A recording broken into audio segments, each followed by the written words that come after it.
This week's episode was brought to you by Catherine Olson and listeners like you. If you enjoy listening to The Whole Rabbit and would like to help us keep making episodes about weird, esoteric stuff every week, please visit www.patreon.com/thewholerabbit, where your monthly donation of just $5 gets you access to all our extended shows, a 5x5 vinyl sticker of our big boobied cover art, and access to our Discord server, where we talk about all the lies your guru told you. This week, we're joined by Heka Astra, a research assistant on the show, to discuss the Egyptian Book of the Dead and the anatomy of the soul. In the extended episode, we discuss the secrets of mummification and the occult rituals used to accomplish the journey through the underworld. Thank you, and enjoy the show.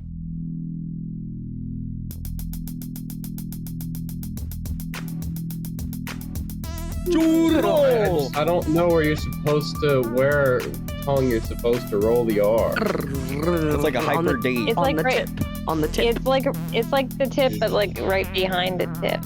Just behind and on the tip. Yeah. No. Just the tip, dingus. Hello everybody and welcome to The Whole Rabbit, where we do more than just place the corpse's feet in blocks of cement and throw them into the rarely used oil drum at Cousin Polly's construction yard. Nay, we get jealous that our brother banged our wife, so we put him in a box made of lead, hack him into bits, and hide his penis. So when his poor, sad wife or sister or whatever goes to put him back together, she has to use a golden one she made for herself. Because this week, we're discussing the Egyptian Book of the Dead, Egyptian mythology, and some stories about dying.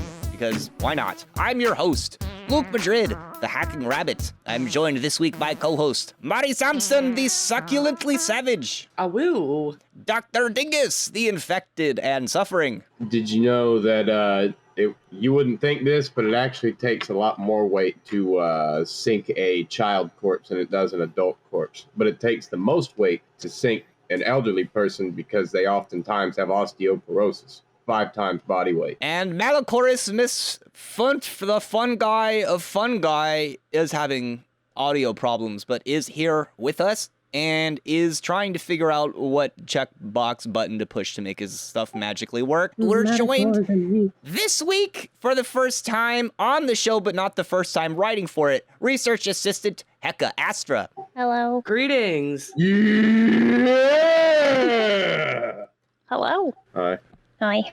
So you're what we would call a dead body enthusiast. Maybe. Possibly. Are you a necromancer? Are you a corpse? Whoa, dude. Whoa. You ease into that question. No, I touch dead skin every day. Oh, you're a That's all. mortician. Neato. No, my main job is leatherworking, but I also do like a bit of taxidermy and That's still a mortician.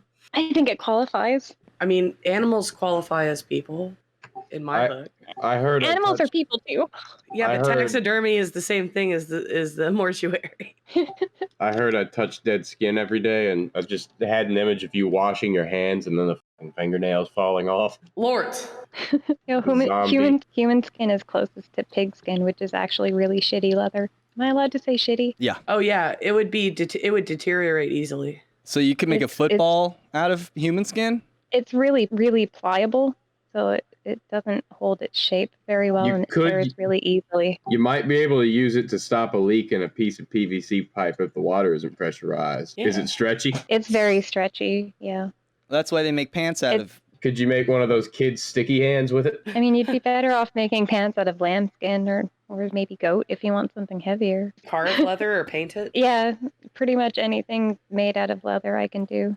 Oh my And goodness. water form it. I've carved it before. That's so awesome. Yeah.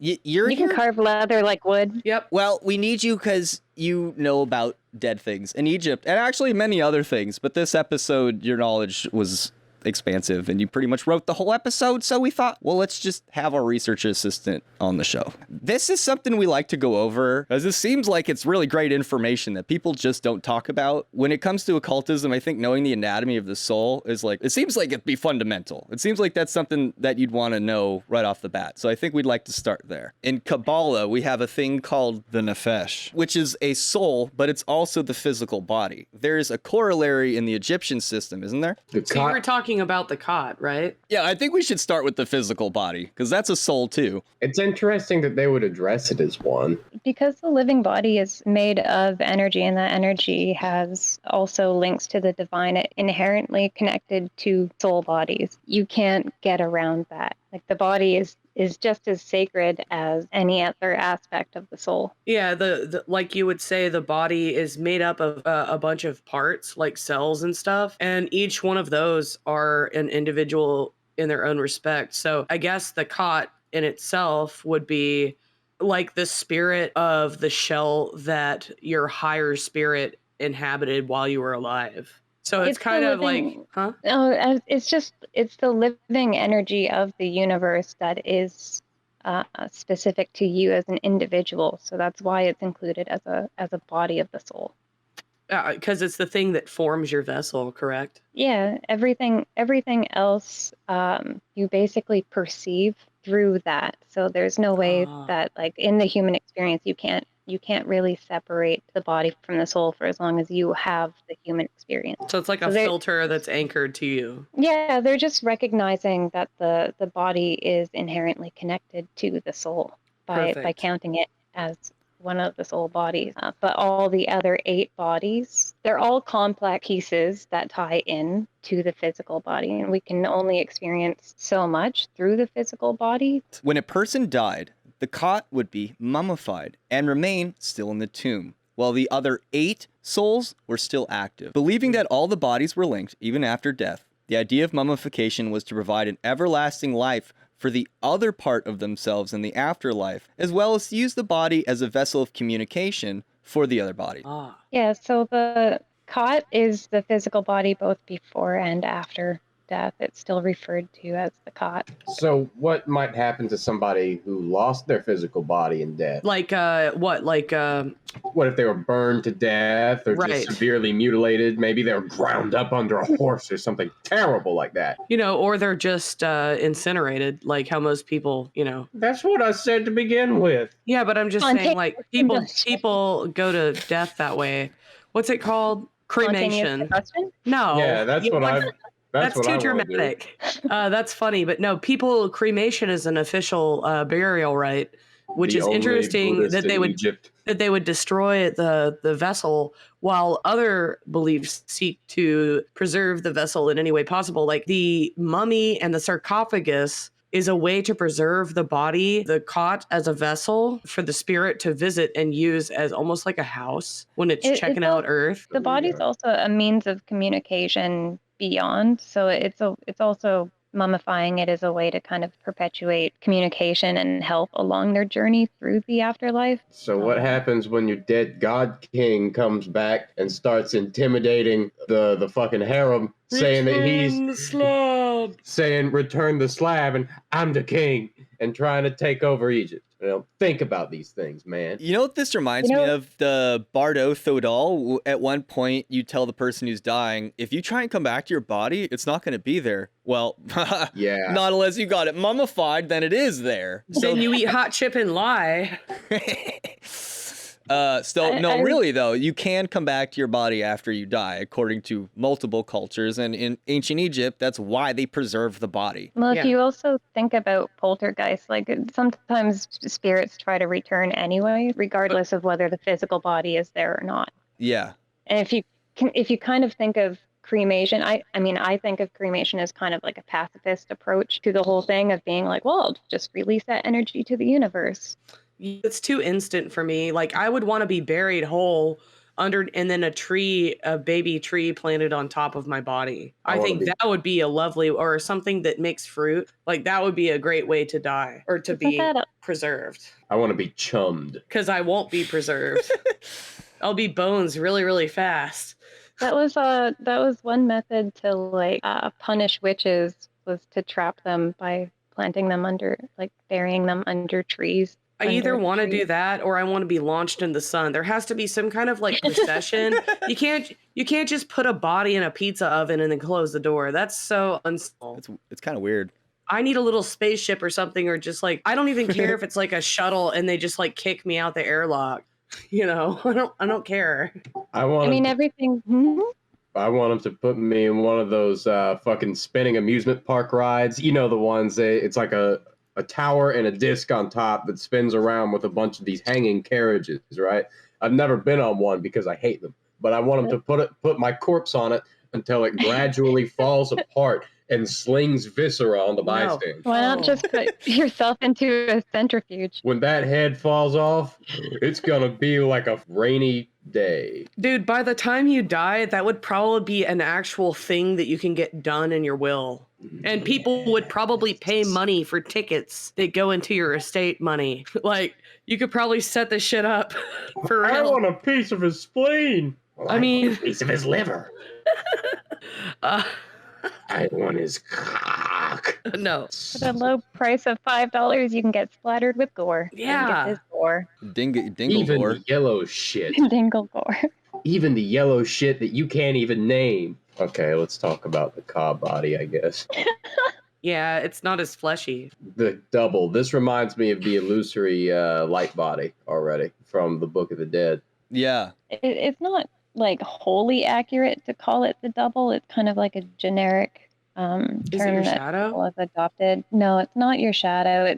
I would think of it more like your spirit body. Is it a recording of ego? No, it's more like your spirit. Like, if you were to haunt somewhere, it would be whatever the fuck's left over that's haunting. Yeah. It's it's like your vessel. Yeah, Right? it looks like it, but it's not real, like physical. I would think of it more as like it's your spiritual version of your body that can also have all the like emotions of it. It works just like a body, but just not for somewhere like here. I have a question. Yeah. I have a question. Okay.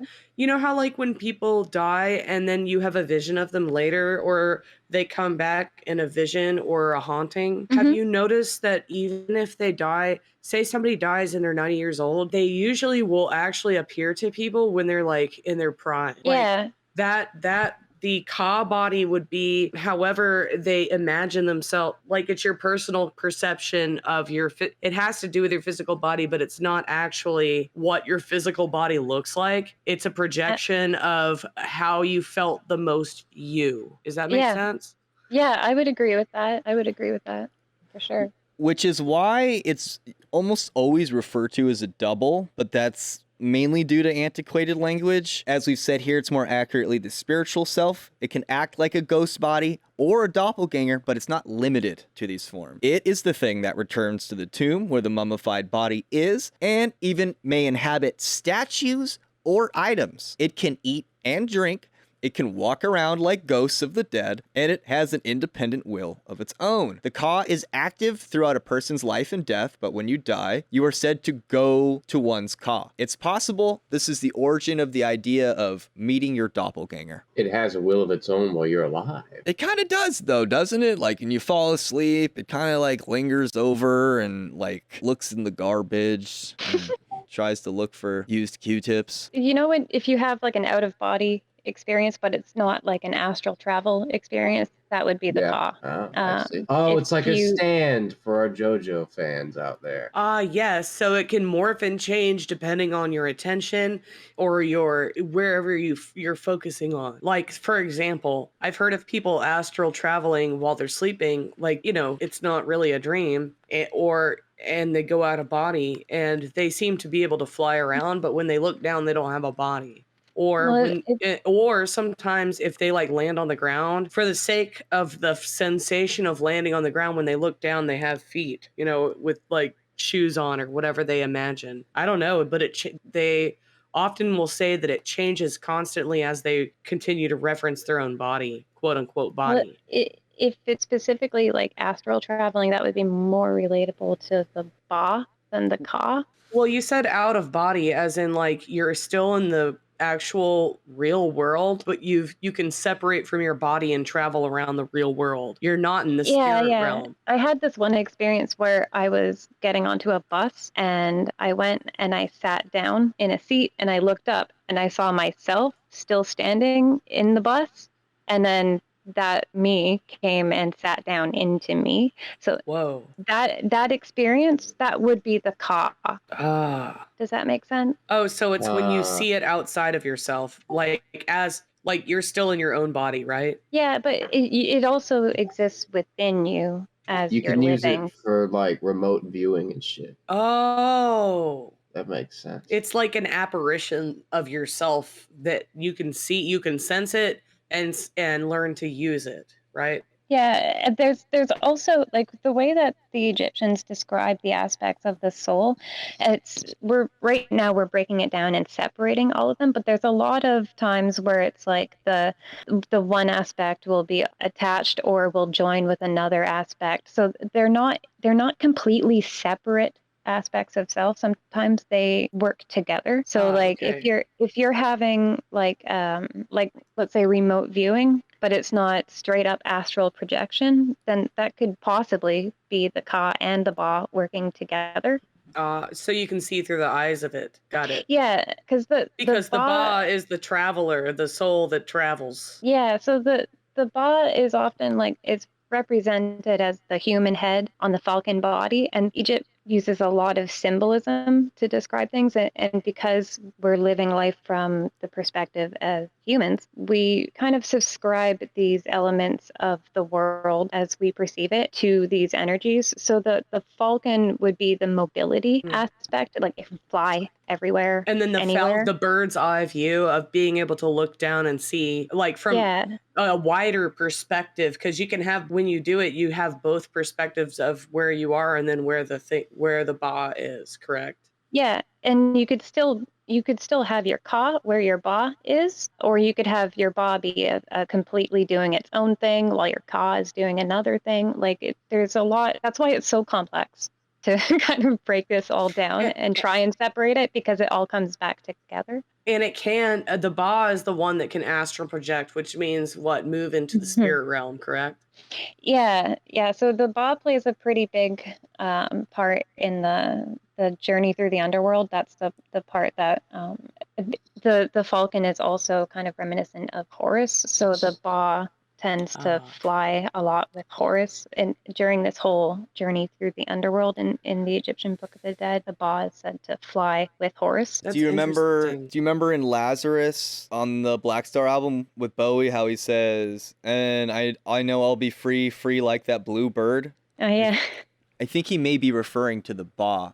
From my limited understanding, as someone who doesn't do this often, there's a difference between astral projection and out-of-body experiences, at least in terms of functionally. So when you close your eyes and you can still see the room around you, I've had it explained to me that this is the astral, and then I've had it explained to me that an out-of-body experience is like some other level of experience. So it sounds to me like that would be the Ba. It's like the full-on OBE, whoa, holy shit, I'm out of my body right now. That's the Ba. You know, for me, didn't grow up in this culture, it'd be hard to identify what the Ka might be, but it sounds like if you got cursed and somebody's like driving nails into your voodoo doll, they'd be attacking your Ka. Nah. Or that like makes sense. It's a foundation of yourself. Yeah. For someone who didn't grow up in that culture, it'd be a little, it's like we don't think of it this way, but it's definitely worth looking at. Now here, really interesting is that there's studies about, the concept of karma and reincarnation. Sure. Yeah. Like when you die, you reincarnate in a new body, like a new Khat. Yes. And then what's been shown is that if there's a strong correlation, there's children that report dying. They're like, I remember dying, and they report this as soon as they can talk. They remember a past life, and it's been traced multiple times. And there's very interesting things that occur, such as they either have similar physical traits. Oh, interesting. Like if you have a unbalanced, like if one of your sides grows bigger than the other, if you have a certain anomaly, a lot of time there's this weird stuff where, like, if somebody got shot with a bullet or stabbed, then the baby that starts talking about the past life, or the person that does, has like a scar.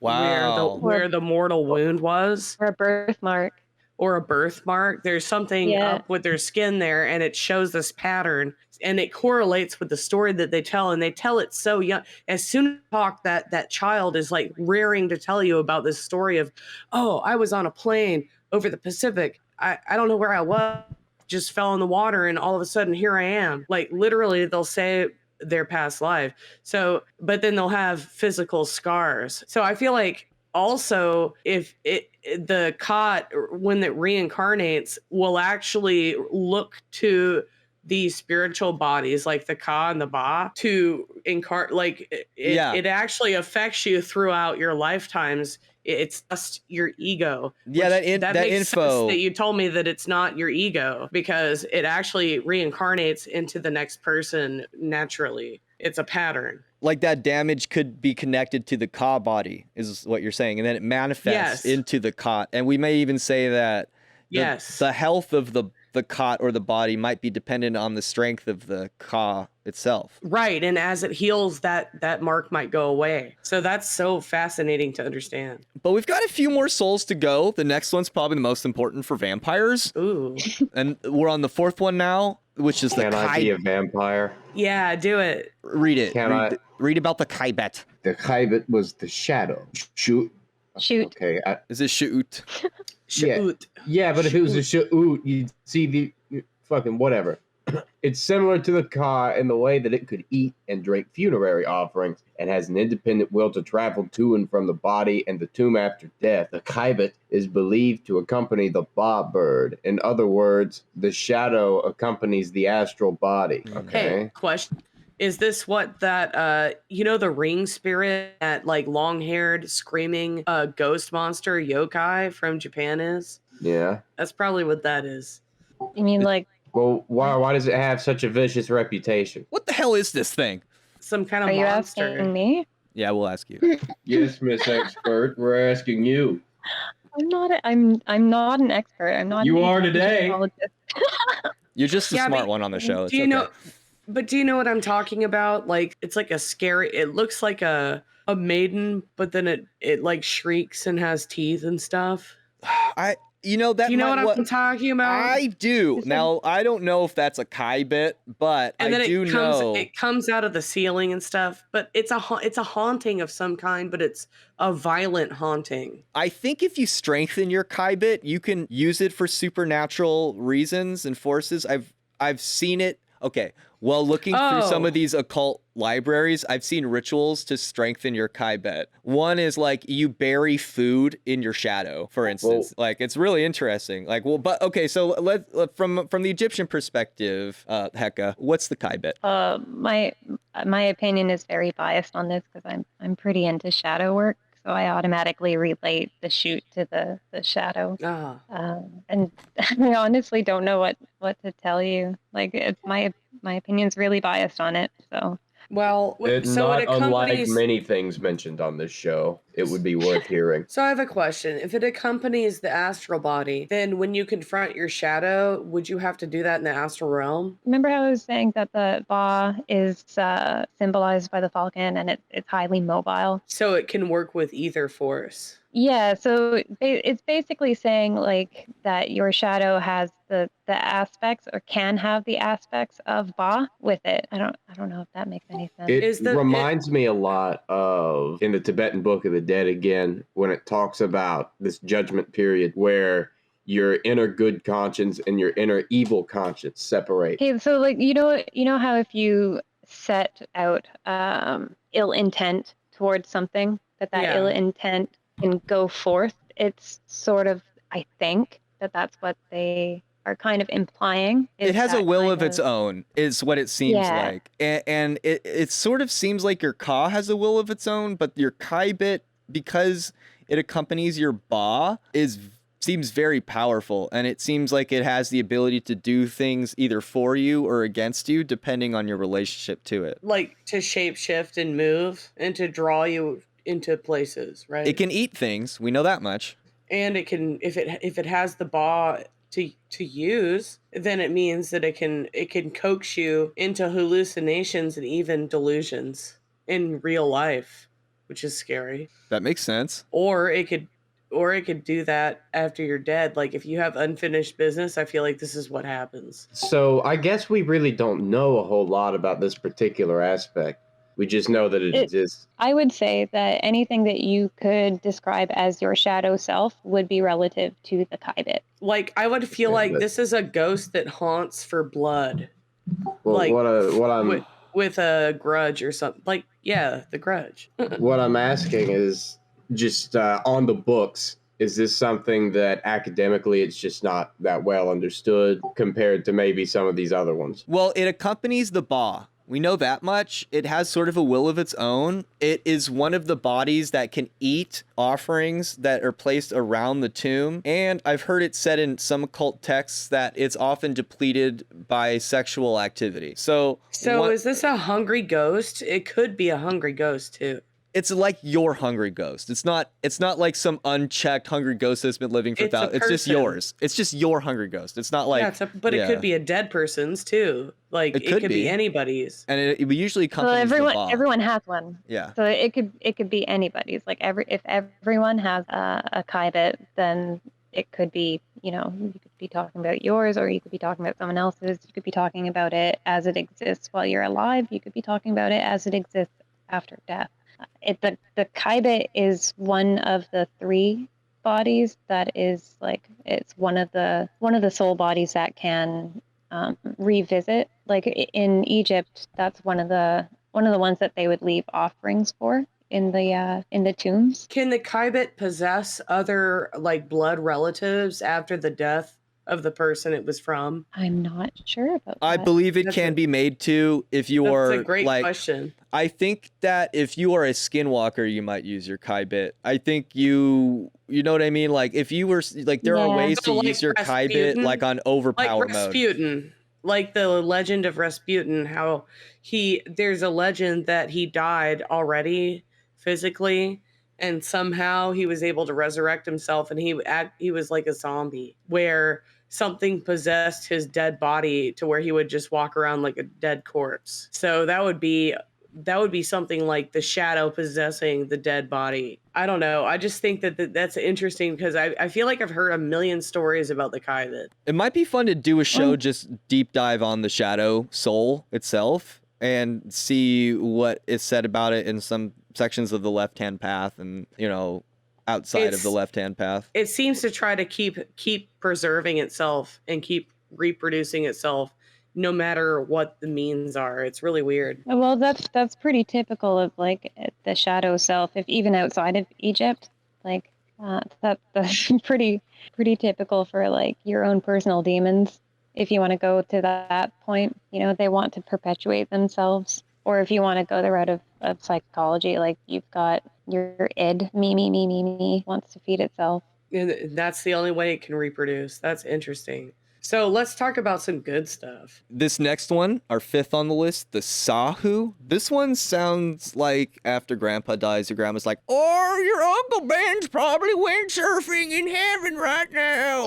He'd be windsurfing on his Sahu, which is a spiritual body that can ultimately live in the heavens. It appears after passing through the judgment trials. Woo! And it contains all of the mental and spiritual capabilities of a living person. It is important to note that the quality of one's Sahu is linked to the Khat, or physical body, and its successful mummification. Thought this one was kind of straightforward. Sounds like a lot of work. Why can't I just die? Okay, this makes sense because they were obsessed with the level of detail and preparations for the mummification, because poor people only got a few things. Like they usually did mausoleums there because you couldn't bury people in sand. No, they did. They buried a lot in slaves. But no. What about like artisans? I thought they had mausoleums. They had little like houses that they'd put the bodies in. Yeah, if you could afford it, but people would bury their own dead in the sand around tombs and stuff like that. And there were cemeteries and that. But it was pretty common to bury your dead in the sand in Egypt. But my point is a mummy, a sarcophagus, a tomb, and then multiple vessels with your preserved innards inside of them is only something a king could afford. And the Sahu means if the king is preserved in that manner, then his Sahu would have a high ranking in heaven, or a beautiful, perfect, and radiant physical body. It would look perfect in heaven. He would look like a god in heaven. Mm-hmm. And he's walking past all these schmucks with fucking blurry faces. Yeah, because they were just tossed in a ditch and covered with sand. Yeah. Now, in the beginning, it was only for the pharaoh, but as time went on, it became much more affordable. We'll get there. later in the episode where we talk more specifically about the embalming rites. It was really common. Like there's a very large misconception that it's like, oh well, embalming was only for the rich. It was actually very cheap. Like everybody pretty much did it. But it's really a status symbol because the Sahu would elevate. It was like you're trying to get yourself into a higher echelon, or you're trying to get a better resolution on your body in heaven when you retire. It's like your credit score. Like, yeah, it's like building your credit score so you can have the best and biggest, most beautiful McMansion with like a screen porch and like lake access when you retire as a boomer. Imagine getting made fun of by demon bitches. Is your dick in 360p too? When it says that the quality of one Sahu is linked to the Khat or the physical body, that doesn't just mean in death, that means in life as well, because the Khat isn't just the dead body, it's the living body as well. It's good to take care of your body while you're alive. Absolutely, because your body is, it's also linked to every other aspect of your soul, and there's an understanding that your body is inherently made of magic. Your body is a temple. Magic. It is. They don't have wheelchairs in heaven. Take care of your legs. That's exactly the belief of the Egyptians. So your body is a sacred vessel. Imagine going to heaven and then seeing a couple of people with just some shrunk, dangledy ass, atrophied legs, just pulling themselves on a golden sidewalk. Some shrunkled legs. They occasionally get stepped on or kicked in the fuck you. I had a whole thing going. No, that's the best word I've ever heard. It's like fucking the Howard Dean screech. You're lying about how old you are, Dingus. There's no. How do you know about that shit? Come on. Because everybody knows about that. No, they don't. It was funny. There are plenty of people my age who are like, I'm about fucking people who are 22 know about the Dean screech. I don't. Some of them, if they like politics. That's crazy. So yeah, I mean, they believed in the Sahu so much that even the poor people would try and take care of their bodies to some extent in anticipation of making it to heaven, so they could keep working, I guess. The sixth body on our list here. This one's pretty important. It's called the Ob. And it's the heart body. It is the source of love or hate within a person. This is what must be balanced with truth during the weighing of the heart. The Ob, the heart, is an integral part of the person because it's the seat of the soul, meaning all other aspects of the soul are based on the heart and affected by it. As such, it is the source of your being. If the heart is destroyed, all other aspects of the soul die with it. The heart is so important of an aspect of your being that if you had your heart fed to Amit during Judgement, it meant that you didn't exist anymore. Not that you went somewhere with eternal suffering or that, no, it just meant you didn't exist. So it's pretty important. So when the alligator eats the heart, does the heart go away too? And it's just hungry again? Kind of like feeding a dog bread. They don't realize that it's not actually doing anything for them. Bruh, it's the alligator from Peter Pan with the tick-tock, tick-tock. Oh, God. It's, you gotta pay off your penance or your ab will get destroyed. When I was a kid, I always thought that alligator had a bomb in him. Me too. Well, it's a her. Aww. Amit is a female, a demon. That's so cool. So there's an alligator goddess associated with this, or a crocodile, I guess. She's like a crocodile, I think lion hippo mixture. She's kind of like a beast. A conglomerate beast. Oh, that's so cool. Yeah, she's pretty badass, I think. The chimera. She's basically her job is to if you do not pass the weighing of the heart, she devours your heart, which means that she devours your soul because everything else is based on the heart, right? Everything else sits upon the heart. Your heart affects all other aspects of the soul. So everything that we just described previously, like the Ba, the Ka, the Kai, the Ab, the heart affect all levels of the soul bodies. All aspects are affected. It's the center point, right? Yeah. It's this judgment. Yeah. So yeah, if she eats your heart, that's you get fucked up. So do not pass go. And it's interesting, like the hieroglyph for the heart looks much like a simplified anatomical heart, standing like a vase or something, like a container. So it would represent like your heart body container. So the seat of the soul, as in that's where the soul would go into when it comes back, or when it's in you actively while you're alive. This is really like a key difference, though, or the first major one that I've seen between this and the Bardo, because in the Bardo, it explicitly states over and over again that you cannot die and that you're literally immortal. Okay, so the way that I kind of think of it is that if at any point in the journey through the Duat, the underworld, if at any point you are, I guess, taken out by a demon, or Amit eats your heart, or you don't pass any of the confessions, if you don't pass any of those, that to me, that means that like you don't get to keep going. You have to go back. So those aspects of yourself are basically deleted, but the energy has to transmute somewhere. A lot of stuff like Hermeticism is kind of based in Egypt, right? There's a lot of overlap. Like you can't just cut energy. So I mean, that would be basically, I guess, the Egyptian version of reincarnation would be the death of your soul. Yeah, but it also gets the energy gets recycled and reanimated into something else, into something new. But that's the thing, is that even in physics and in science and basic laws, it states that in a closed system, no energy can leave and none can be added.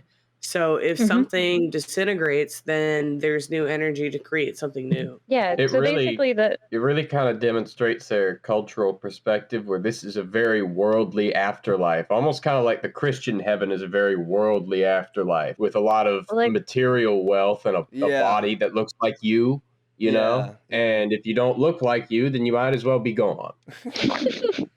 A mouth is kind of like a womb. They only had what's in front of them to really go off of. Like that, you have to think like, what was life like back in ancient Egypt? What can they subscribe as symbolism to certain things? It's going to be what they know. I can tell you one thing: they used a mixture of crocodile shit and honey as a contraceptive.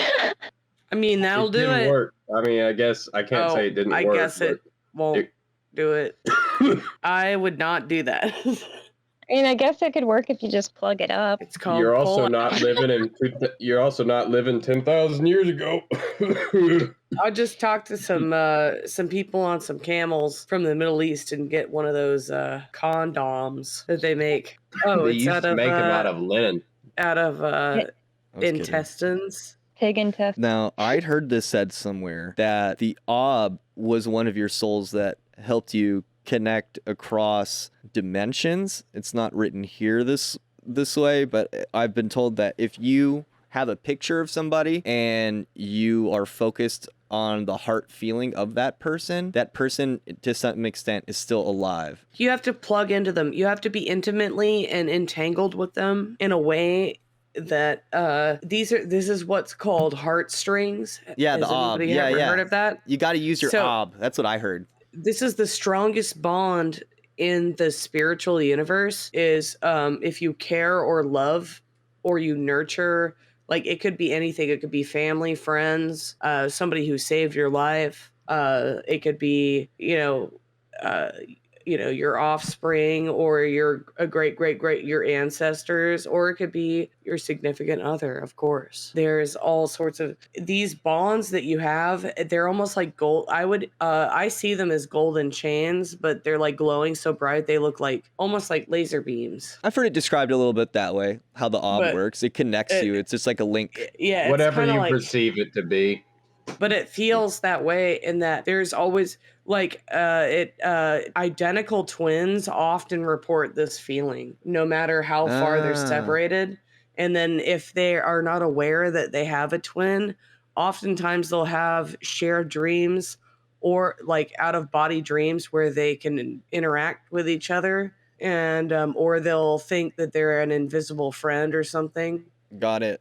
But they're linked in a way. It's so weird that even if they're separated at birth, the Ob between identical twins is so strong that they're often entrained to the point where if one twin, like say one twin works in a kitchen and he slices his finger, the other one's going to feel it and call him in 5 minutes.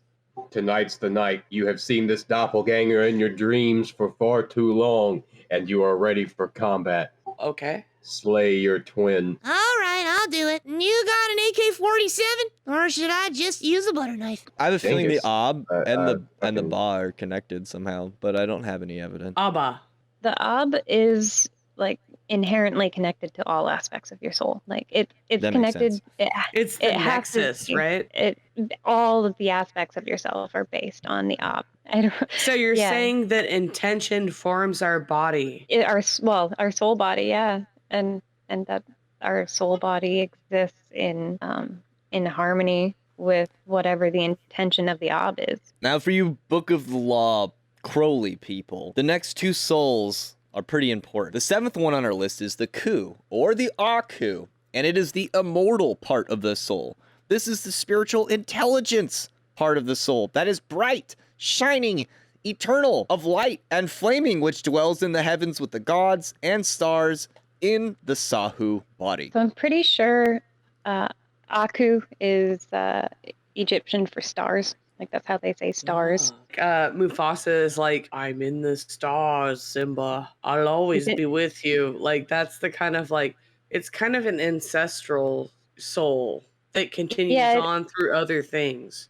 Piercing him with his harshly judging galaxy eyes. His beady little galaxy eyes. So the Khu or Aku and the Sekhem are pretty closely linked with each other. One is pretty much like the light and the other is the power. So the Sekhem is the eighth soul on our list. It directly translates to power or might, and it was this word that was used to create the goddess Sekhmet.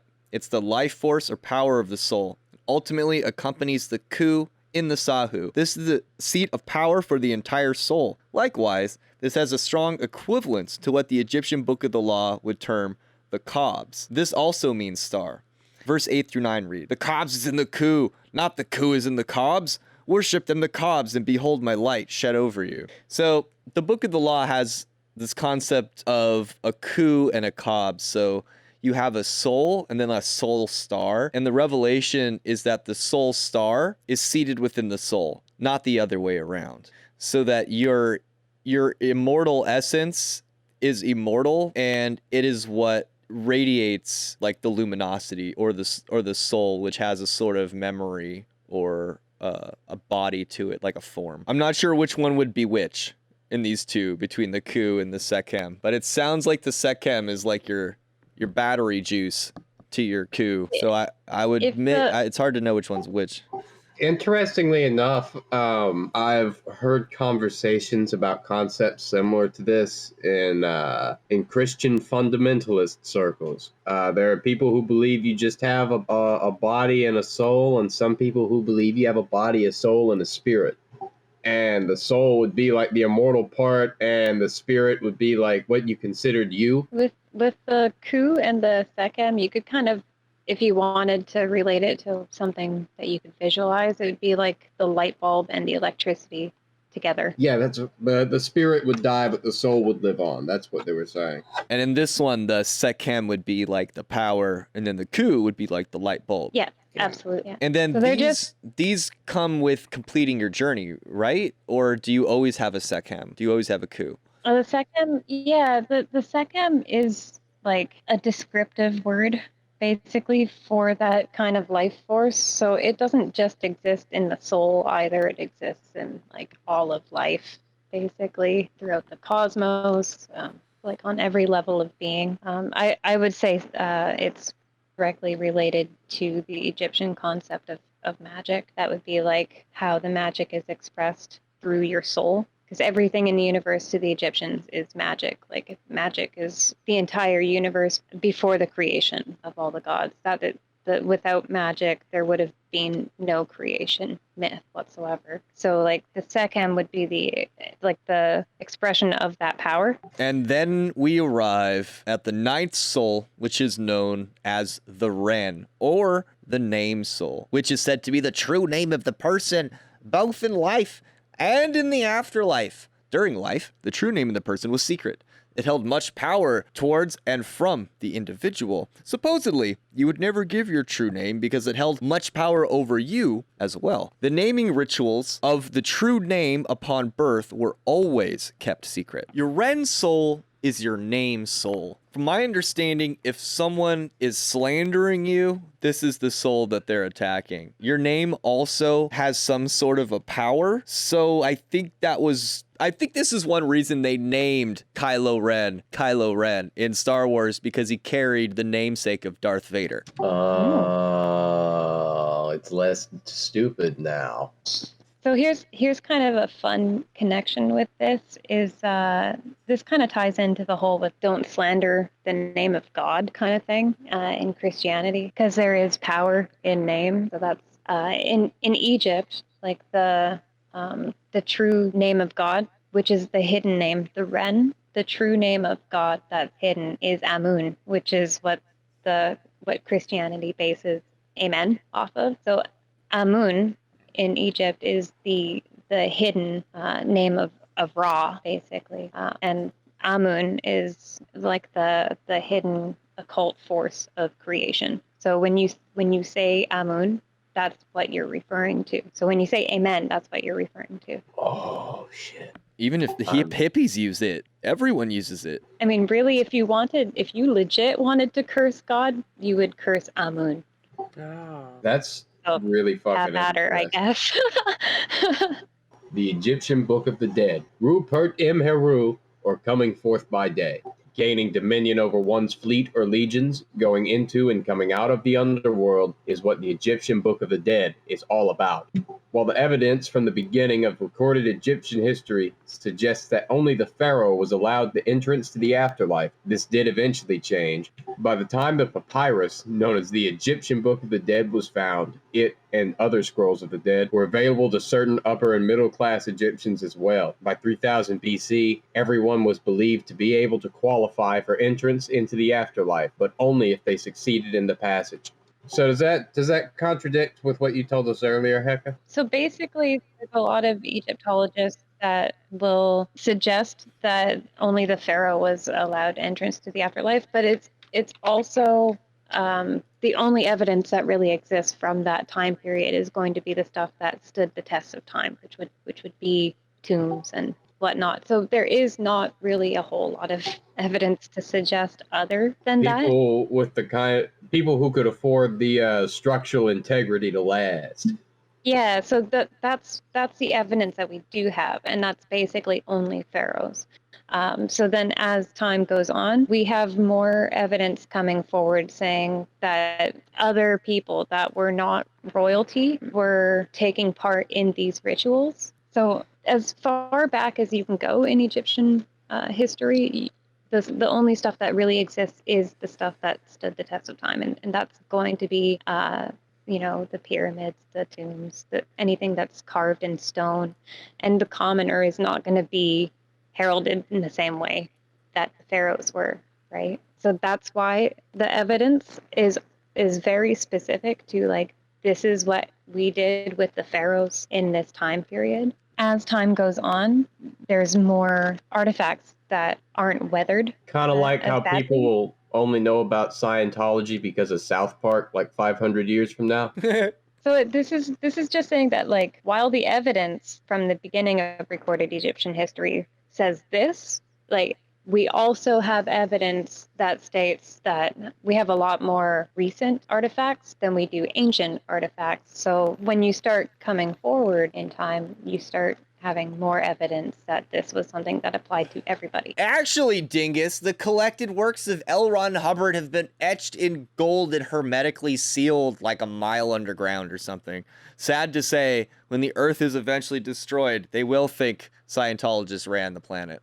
No, hang on. It'll get sucked deeper and deeper into the Earth's core under ideal conditions, and it might, since all that shit was in Florida, the tide might come in too. They're gonna think Elron straight to the fucking mantle. Was the emperor. We should make a Scientology tarot. They dear probably God. already have that. No, they probably don't, because they'd get sued. I'm looking it up right now. Even if someone could not afford a Book of the Dead scroll, they would still be mummified. Much like today, there were varying levels of mummification available, starting with inexpensive for the lower class and ranging to a price that was ridiculous for the upper class. When lower class Egyptians passed away and couldn't actually afford to have bodies fully mummified, it was fairly common for the family to do the mummification that they could by burying the bodies as close to existing tombs as possible. Now, I think that the cheap mummies were probably made with peanut butter and glitter, but I don't have any evidence for this. Probably more crocodile shit than anything else. Just what like trying to not have a baby. What about spider webs? You know how long it would take to get that many spider webs? Oh, a lot. Well, what if you mixed in a little sawdust with it? Do you know how tiny a spider's sphincter is, Maury? How do you? I'm sure the webs don't come out of their sphincter. Yeah, it's close to it, buddy. This episode is something else. The gland that creates the silk is called the spinneret. Maury sure knows a lot about spider asses. Now, the idea behind burying the body next to a more proper tomb was the hope that the person in the afterlife would get the same blessing that had been placed on the tomb, like an AoE spell effect. Nature was a bit of a help, though, for mummification because Egypt is so arid and the sand is so salty that the body desiccates most rapidly. Jackals would live on the outskirts of cities and would scavenge as they roamed, occupying cemeteries, perusing tombs, and sometimes digging up bodies buried too shallow in the sand. Because they fed on carrion, they were commonly associated with death. Anubis is the jackal-headed god who meets you at the border between life and death, then guides you into the underworld, or Duat. In general, scrolls for the dead explain the process of one might call Judgment Day, like in the Terminator franchise, and the end-of-life reconciliation on the journey into the afterlife. It was also a book of spells, meant to aid the deceased on their journey through the Duat. The Egyptian Book of the Dead, as we know it, was not the only scroll of its kind. Scrolls were quite popular for anyone who had the coin to get one. But they weren't just a guide for the dead, they were also a guide for how to live. Like a chick track, or the things that the Mormons give you every couple weeks. I remember I used to get chick tracks as a kid. Oh, you had chick tracks as a kid? I had one friend that would bring them to school just to show me, and we would laugh at them. He was also a furry. That's the first, it might not be the first time, but you usually avoid saying that bluntly. What, like, he was like my best furry friend in high school. Oh. And, so you know you're going to hell. Like probably he would bring chick tracks to school and we would laugh at them, but he was raised in Louisiana, so there's that. Fucking yeah, so I had this one about a cowboy. Yeah, he was a piece of shit. He was a murderous piece of shit, but he prayed and got saved. And then the sheriff that got him arrested, who was portrayed as a good... I mean, you know how this shit goes. They show him going to hell later and poking his balls with a pitchfork or something. Yeah. And he's like, oh, I was a good person. Why? What did I do to deserve this? Because you didn't believe in Jesus Christ, the sacrifice made for you in the blood. Well, this evil cowboy gave up his last breath unto the Savior. Now his balls are not being poked for all eternity. So, that whole series is about being afraid because you're going to be tortured in the afterlife. They had an opposite sort of wisdom in ancient Egypt. It was live life, not that thou shalt die. Meaning that you shouldn't live your life with the anticipation of just going through all this bullshit in your death, or you're not supposed to live with the constant shadow of looming mortality over you, I get, which is kind of optimistic, especially compared to the notion that you might be sent to heck for listening to Janis Joplin or something. I don't understand. That seems like the only way to live, always thinking about dying. That's what I do. What did they mean by this? Like, live in the moment? Was this like ancient Egyptian YOLO? This is like basically saying that there's no real difference to your self between your living self and your dead self, and that it's all part of one cycle, and that like the more that you look at it as separated, the more you're likely to live too much in the moment. Or not enough in the moment. So it's kind of saying like, you know, like do your best, but also like enjoy yourself and like pursue pleasures as well. It's saying for you to be balanced. Are you a brute or a dumbass? Well, it's saying don't be either. Don't be a prude, but also don't be a total jackass. Balance is the key. Yeah, like if you're like, well, you only live once, let's go and do this. I'm gonna be a fucking asshole. Pardon my language. I'm so sorry. Is like a beach. I forget the rest of it. Fucking Master Oogway's the dude. Now, these scrolls describe the work of making perfect the balance of yourself. They were meant to be used as tools to assist in the individual's passage after a lifetime of overcoming obstacles and remaining true to oneself. Over time, scrolls for the dead became available to more and more people. What we recognize now as the Egyptian Book of the Dead was not just a guidebook for the dead, but more specifically, was a personal guidebook for a royal scribe named Ani. Just so happens to be the oldest scroll of its kind that survived as one complete book. I believe it was 72 pages. That particular scroll was tailored to Ani's individual journey into death and the afterlife. The spells contained within it were selected specifically for his unique passage. Not every Book of the Dead would contain the same spells and inscriptions as Ani's scroll. So that's why you typically hear the Book of the Dead referred to as Ani's scroll, because there is no Book of the Dead.